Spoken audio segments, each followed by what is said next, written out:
I am Clara, a 32-year-old woman who once believed in fairy tale endings. 3 years ago, my life took an unexpected turn when I crossed paths with Mark, the man who would eventually become my husband. This is our story. A journey marked by love, trust, and eventual betrayal, all against the backdrop of what seemed to be a perfect marriage. It was just an ordinary Tuesday morning when fate led me to the corner cafe, engrossed in a John Grisham novel. Lost in the world of legal thrillers, I was interrupted by Mark's presence. He exuded confidence yet possessed a warmth in his smile that beckoned me in. "Hey, is that Grisham's latest?" he asked, nodding towards my book. His friendly voice, tinged with genuine curiosity, sparked a pleasantly surprising conversation. We delved into discussions about our favorite authors, and our conversation flowed effortlessly. In the weeks that followed, Mark and I grew closer. Shared interests in music, particularly old jazz, and a mutual love for exploring hidden bookstores solidified our bond. Mark was charming, respectful, and attentive, making each encounter feel like catching up with an old friend rather than meeting a stranger. As our connection deepened, Mark confessed his feelings one evening along the river, his words carrying a genuine warmth. "Clara, I've never felt this way before. I think I'm falling for you," he admitted under the dim streetlights. A rush of warmth enveloped me as I confessed my reciprocated feelings. Our relationship flourished, and 6 months later, during a cozy dinner at my apartment, Mark proposed. The moment was simple yet profoundly sincere, and my unequivocal yes expressed my belief in our future together. However, the joy of our engagement was soon met with apprehension when it was time to meet Mark's parents. Linda, his mother, exuded sternness with piercing eyes that seemed judgmental. His father, though more amiable, carried an undeniable seriousness, especially regarding the institution of marriage. During a formal dinner at their house, Mark's father brought up the subject of a prenuptial agreement, catching me off guard. Understanding the necessity due to past experiences with a cheating ex-boyfriend, I agreed, but with a condition. I proposed a $100,000 penalty for infidelity, a term Mark respected. Our wedding was a beautiful affair filled with laughter, dancing, and promises of forever. The first year of our marriage felt like living in a dream, traveling to romantic destinations, enjoying quiet evenings at home, and supporting each other's dreams. Mark wasn't merely my husband. He was my confidant and best friend. Following the whirlwind of our wedding, we seamlessly settled into married life, surprising even me with the ease of our transition. Our first year was a bubble of happiness, untouched by the outside world. Our honeymoon in Paris felt like a dream, strolling along the Seine, lost in the enchanting city of love. One evening, as we watched the Eiffel Tower illuminate, I asked Mark, "Can you believe we're here?" Pulling me close, he responded, "With you, I can believe anything. This is just the start for us, Clara." Days filled with laughter, romantic dinners, and promises of a future together created memories that made our bond feel unbreakable. Back home, our days settled into a comfortable routine. Mark kissed me goodbye every morning, and I eagerly awaited his return with dinner. Our conversations spanned everything and nothing, stretching late into the night. One evening, as we cleaned up after dinner, Mark expressed his unexpected happiness, remarking, "I never thought I'd be this happy doing mundane stuff like washing dishes." I playfully splashed water at him, and he laughed, catching it in his hands, saying, "It's all about good company. Marrying you was the best decision of my life." Despite our happiness, external pressures began mounting, particularly regarding the expectation of starting a family. Linda, Mark's mother, would drop not-so-subtle hints at family gatherings, pressing us about when we'd share good news. Attempting to deflect with humor, I replied, "You'll be the first to know when there's news." However, her persistence increased over time, straining me. Mark noticed my discomfort and reassured me, saying, "Don't let my mom get to you. We'll start a family when we're ready, not a minute sooner." Our first year of marriage remained magical, marked by a quiet anniversary celebration at home, where Mark surprised me with a necklace I had admired months earlier. "Happy anniversary, Clara. Here's to many more years of happiness," he said, his eyes shining with love. That night, as we cuddled on the couch, I felt incredibly lucky to have a loving husband, a cozy home, and a seemingly bright future. As our second year of marriage unfolded, the mounting pressure from Mark's family, especially his mother Linda, started taking a toll. It wasn't solely about starting a family anymore. Linda's criticisms permeated every aspect of our lives. Every visit from her became a nightmarish experience for me. One afternoon, as I set the table for lunch, Linda walked into the kitchen and surveyed the spread with a disapproving frown. "Is this what you're serving?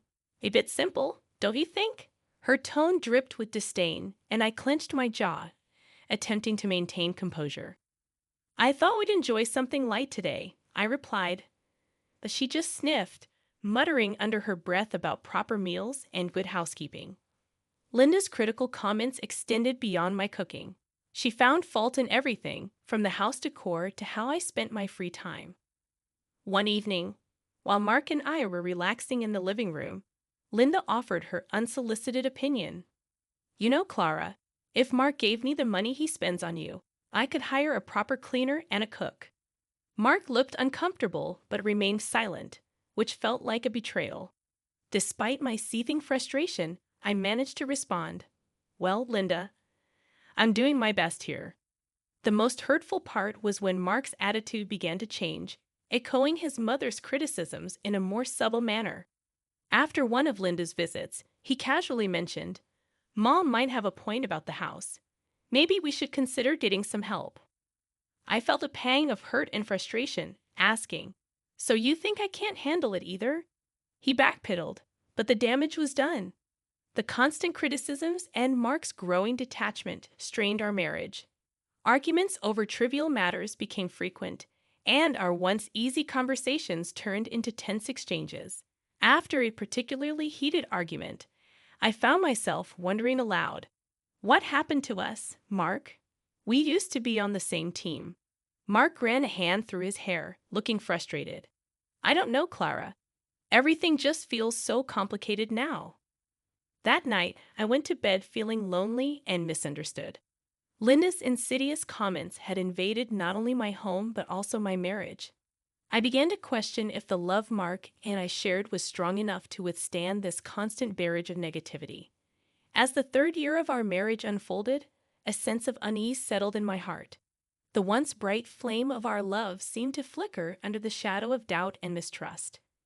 It all began with a series of phone calls, a name recurring on Mark's phone, Jake. I couldn't ignore how Mark's demeanor changed whenever that name flashed on the screen. One evening, as we watched TV, Mark's phone rang again, displaying Jake's name. Mark quickly silenced it, throwing a nervous glance my way. "Who's Jake?" I asked, attempting to sound casual, but my heart pounded. "Just a new guy at work, no one important," Mark replied, but his voice betrayed a rehearsed nonchalance. Mark's behavior shifted. He started coming home late with flimsy and inconsistent excuses. His wardrobe transformed from casual to sharply tailored suits, and suspicions grew. Working late again. I questioned one night, noticing his dressed-up appearance. "Yeah, big project," he said, avoiding eye contact. "Don't wait up." Frustration boiled over, and one day, as Mark was about to leave for another late night at work, I confronted him. "This isn't like you, Mark. What's really going on?" My voice trembled with a mixture of anger and fear. Mark sighed, guilt and annoyance in his expression. "I told you, it's just work. Why can't you trust me?" I shot back, my eyes stinging with tears. Mark left without responding, leaving me feeling more alone than ever. That night, lying in our empty bed, I made a decision. I couldn't live in this limbo of doubt and suspicion. I needed to know the truth, whatever it was. The next morning, I called a private detective. It felt like a betrayal, but the constant worry and uncertainty were eating me alive. I needed answers, and I was determined to get them, no matter what they revealed about the man I thought I knew. The days after contacting the private detective were a haze of anxiety and anticipation. I felt like I was walking on a tightrope, trying to maintain a semblance of normalcy while my world quietly crumbled. Then the call came, shattering my last hope. "Mrs. Johnson, we have conclusive evidence. I'm afraid your suspicions were correct." The detective's voice was solemn, heavy with the weight of the news. He explained that Mark had been having an affair. The mysterious Jake was, in fact, a woman. My heart sank as he detailed their meetings, providing timestamps and photos. It was irrefutable. I sat there, thumb in hand, feeling a mix of devastation and vindication. My worst fears weren't just fears anymore. Despite the cold, hard facts of Mark's infidelity, I decided to bide my time and gather more evidence before confronting him. One evening, as I passed by his home office, I overheard a conversation that sent shivers down my spine. Mark was discussing our impending separation with his mother, Linda. "Mom, I'm planning to end it with Clara after your birthday." Mark's voice was devoid of any affection he once had for me. Linda, in her callous manner, responded, "Oh, that's wise, dear. Make sure she gets me a nice 65th birthday present before you drop the bomb." My nausea intensified. Not only was my husband unfaithful, but he and his mother were conspiring against me, planning to use me for one last expensive gift before discarding me. Fueled by anger and resolve, I decided to play along, pretending nothing was wrong while secretly gathering more evidence of Mark's infidelity. The detective provided me with photos, videos, and even audio recordings. Each night, lying next to the man who had betrayed me, a plan began to form in my mind. I would wait until after Linda's birthday, giving them the illusion of victory. When they least expected it, I would reveal everything and turn the tables. As Linda's 65th birthday approached, I put on a mask of ignorance, acting as though everything was normal. Inside, I was a cauldron of emotions, anger, betrayal, and a fierce determination to see my plan through. A few days before the birthday, Linda casually mentioned her upcoming celebration during a family dinner, anticipating a grand gift. "So, Clara, I'm expecting a grand 65th birthday. You must have planned something special for me," she said with a sly smile. Keeping my emotions in check, I replied with faint enthusiasm, "Of course, Linda.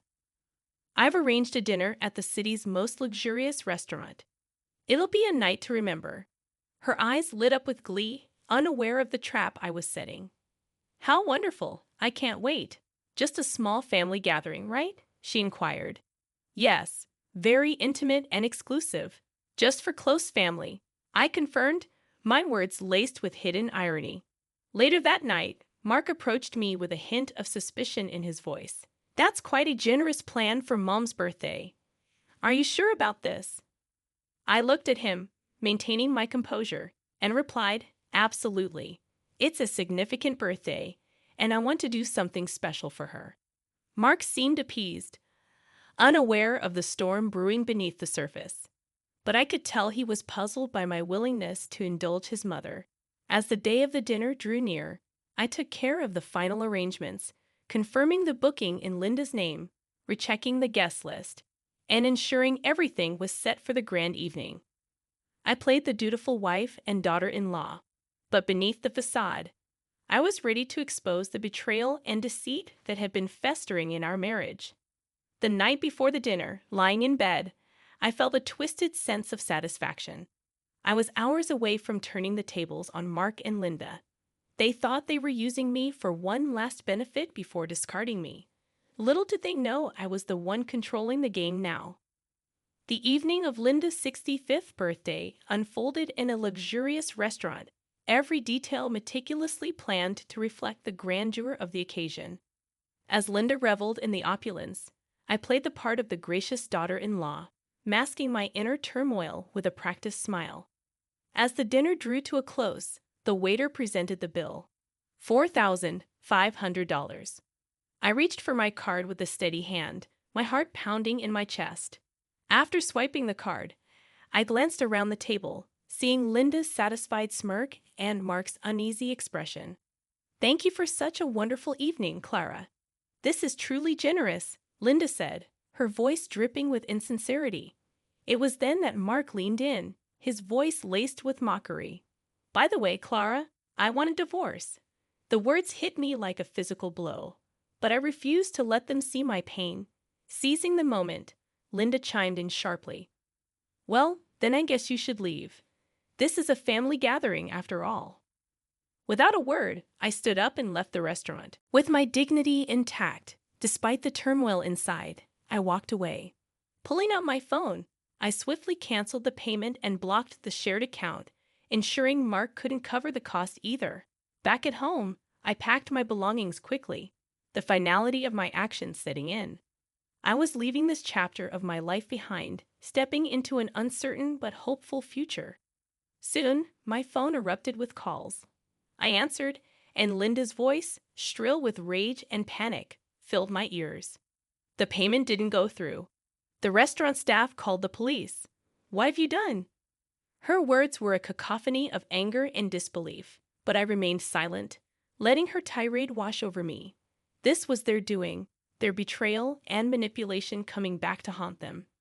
After hanging up, I looked around the empty house, a place once filled with dreams and love, now just a hollow shell. I took a deep breath, stepped out the door, and didn't look back. Their calls continued, desperate pleas for help that I no longer felt obliged to answer. I had made my move, exposed their deceit, and now it was time for me to rebuild away from the lies and the pain that had defined my life for far too long. After leaving my marital home, I spent a restless night at a friend's place, my mind racing with what needed to be done next. The morning sun brought with it a sense of clarity and determination. It was time for the final confrontation. I arrived at the house to find Mark and Linda waiting, their faces a mix of anger and confusion. Clutching the divorce papers and the evidence of Mark's infidelity, I steeled myself for the battle ahead. Linda was the first to break the silence, her voice dripping with scorn. "So you've come crawling back after embarrassing us like that?" I met her gaze unflinching. "I'm not here to crawl. I'm here for a divorce." Mark, who announced our divorce a day ago, suddenly tried to win everything back. "Clara, can't we talk about this? It was a mistake, I cut him off, holding up the evidence. "Save it, Mark. Your mistake was ongoing and well documented." Linda scoffed, trying to regain control. "You think you can just walk away and leave us with nothing. You're nothing without us." I laid the divorce papers on the table. "Actually, it's you who will be leaving me with something. According to our prenup, Mark owes me $100,000 for his infidelity." Mark's face went pale, and Linda's eyes widened in shock as they scrambled to respond. I felt the weight lifting off my shoulders. This was it, the end of the lies, the deceit, and the pain. "You can try to fight this, but the evidence is clear. I suggest you pay up and move on," I said, my voice steady. Mark looked defeated, and Linda was speechless, her usual bravado gone. With no further words, I turned and walked out of the house, the door closing behind me with a finality that felt like freedom. The calls and pleas that followed fell on deaf ears. I had closed that chapter of my life for good. In the end, they paid. Mark had to borrow from his parents, but I didn't care where the money came from.